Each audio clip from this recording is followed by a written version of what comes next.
Hi guys, Reese Day made this lemon curd and it's so good. It's really sweet and sharp but really kind of comforting as well, and it's lovely on toast or scones, but it's also really good as a pie filling, so it's definitely worth knowing how to do. Start off with 6 lemons or 5 very large lemons. These weren't so large so I used 6. And you're going to want to zest them. This means very finely grating just the absolute most outer part of the lemon peel. You don't want the pith, you don't want any of that white stuff, it gives a horrible taste. So when that's done, you should be left with 2 or maybe 3 tablespoons of the very fine lemon zest. So go ahead and add it to your pan for later. Now go ahead and juice those lemons that you've just zested. I probably don't need to tell you that it's very important to juice them after you've zested them.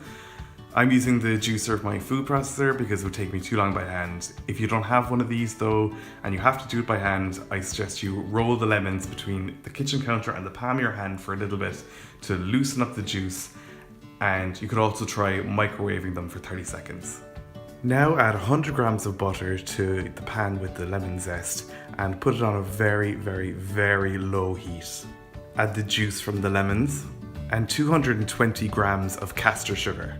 And mix it all up until the butter has completely melted and the sugar has completely dissolved and everything is all combined.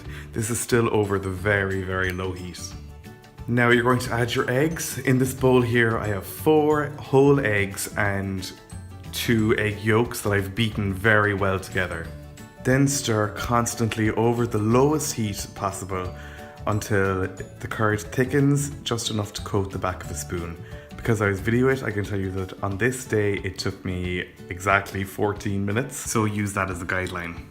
You can see there that it has thickened quite a lot since we started, but double check by dipping a spoon into it, and if it coats the back of it and when you drag your finger along the back and you leave a clear path, it's definitely done.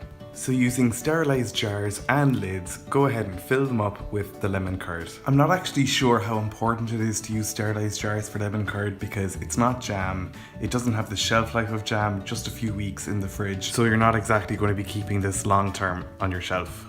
So that's my lemon curd. If you like this video, please subscribe to my channel and hit the like button below, and in the description you'll find links to my social media accounts, and you'll also find the link to the recipe on my blog www.rookiecook.org.